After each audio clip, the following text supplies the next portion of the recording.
watching Monarchy, the royal family at work, on CBC. When the Queen goes to Balmoral for her Highland break, the palace state apartments are opened to the public. Every year for summer opening, the Royal Collection plans a special exhibition in the Ball Supper Room, which this year is 80 dresses for 80 years and a display of jewellery. So it's 80 evening dresses worn by the Queen for state and official functions. The show can't open without the Queen's approval. And they weigh a ton too. I'm sure they do, man. That one must be quite... It's difficult to see how one would think oneself of seeing oneself 80 times over. Things that carry lots of memories of them, really. I think she was intrigued to see it, as I think everyone will be, actually. The Queen's wardrobes have been stripped bare of her gowns, many the creations of her favourite designers, Norman Hartnell and Hardy Amies. Are 80, yeah? Yes. No wonder the cupboards are empty. I think you've got them right, more or less. What, to where they were worn? Where they were worn, where they were made. But there are one or two gaps. It's difficult to show where they were made. For which they were made, rather. Yes. Yeah. And just through here, we've got, just as usual, the insignia display, but this time it's... Next door to the dresses, the Queen's orders and decorations are on show. That's presumably the sort of Maria pattern. Yeah.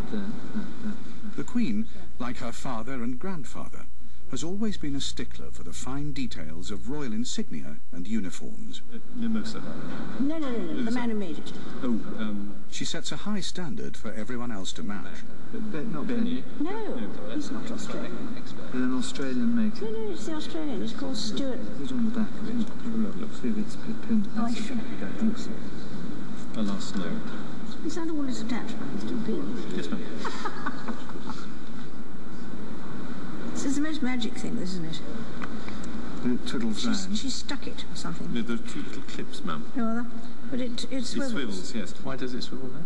Because it's got a double. It's garter on one side. That's garter on one side. You see, Yes. And it's got the thistle on the other. It's a man's ribbon, isn't it? It is, ma'am. Doesn't matter. Well, we have one of your Majesty's, if rather smaller one. No, I don't. She has a very good eye, and she does notice when things aren't right. We have had occasion to change labels quite regularly, so it's always nice to have something picked up.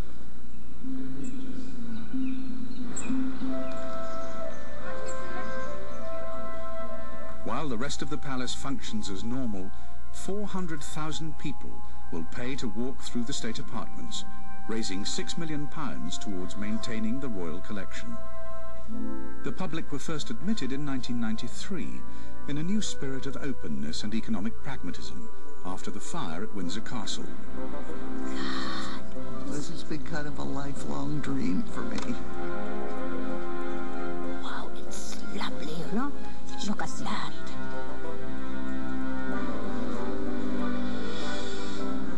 She's quite glamorous. Yes, she is. You know, because I just remember her more from the more recent years. And when I saw some of the pictures, she's beautiful, like a beauty queen.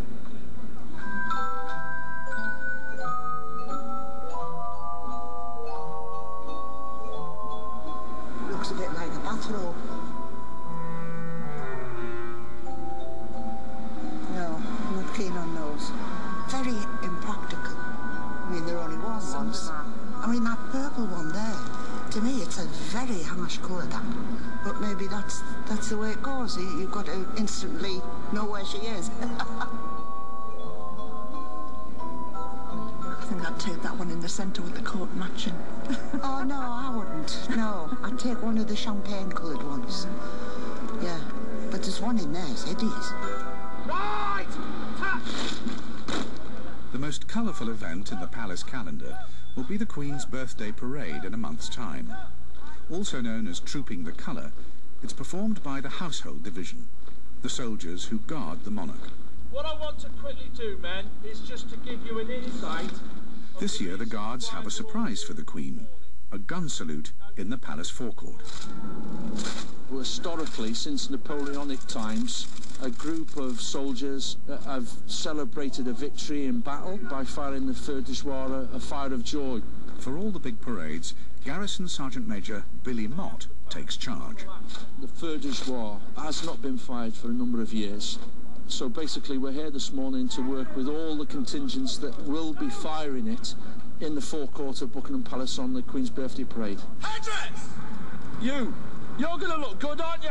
Her Majesty the Queen's going to be on the balcony. We'll spot you. It's only the British Army that have adapted it. It has to be done with a little bit of style and a bit of dignity. The feu de joie has been fired by the British Army in a ceremonial manner rather than on the streets like cowboys.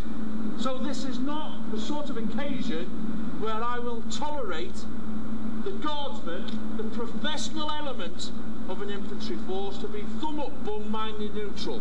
And what will happen is the right-hand man will fire.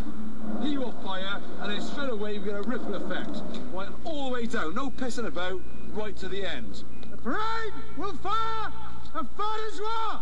Present! This will be the first time during the Queen's reign that a feu de joie has been fired in her presence.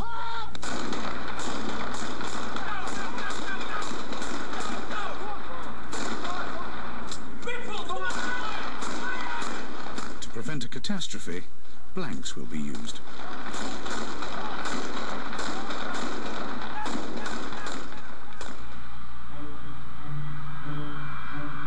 The Royal Air Force will be on parade too, at 1,500 feet above the ground. 3, 2, 1, hack. 1200 Zulu. Welcome to you all. For those that don't know me, I'm Group Captain Bob Judson. I am the station commander here, and it is my privilege to be the formation leader for this great event that we're putting on. What are we trying to do? We're trying to go over Buckingham Palace on Saturday, the 17th of June at 1200 Zulu. I say again, Zulu. It's a big formation. 40 seconds between elements at 280 knots when you start getting to the main body of the formation equates to 3 miles. The flypast on the same day as the Troop in the Colour represents the Royal Air Force's annual tribute to Her Majesty the Queen. This year is particularly special from the point of view it's much bigger than it has been in the recent past. It's 49 aircraft that will actually be overflying at the Palace, and that is one of the biggest ones we've done for many years. That is what it looks like. It's enormous. Oh, the planning stage of it's been going on for some 6 months. It involves a huge amount of coordination because a flypast such as this, which is nearly 24 miles long, will actually take a great deal of organisation, not only to put it together, but also to put it into the airspace that we're going into, which is all around London, the busiest airspace in the world in many ways. It's a real challenge.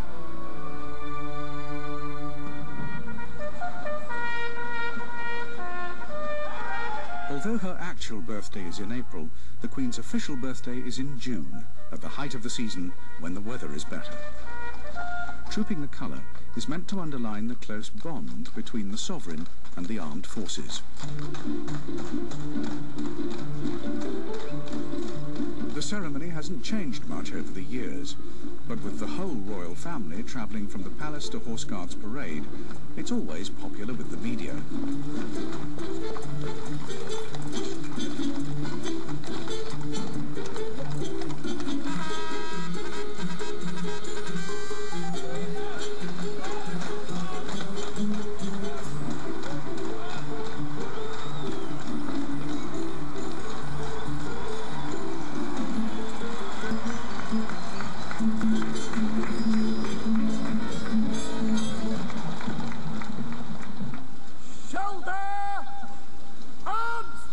Every year, one of the 5 regiments of foot guards troops a regimental colour in front of the monarch.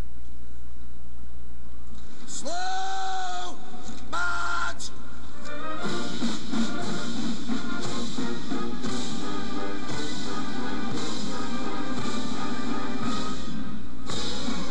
The Queen will come back up here, having arrived back at the King's door.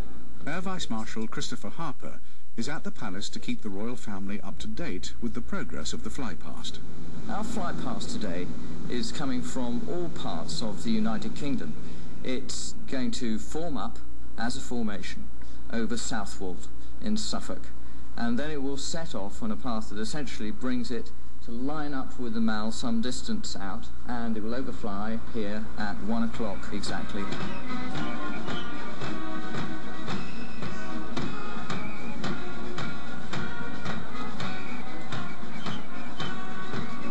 Well, that's extremely good news. Is AOC1 Group in good heart and happy with the way everything's shaping up? He's chipper. I'm delighted. If he's chipper, I'm chipper. So, essentially, we have a fly past forming up over Southwold. The red arrows are, in 6 seconds' time, rolling out up Royal Air Force Scampton to join their place in the formation. The weather is fantastic. Frankly, at this stage, it's looking as good as it gets.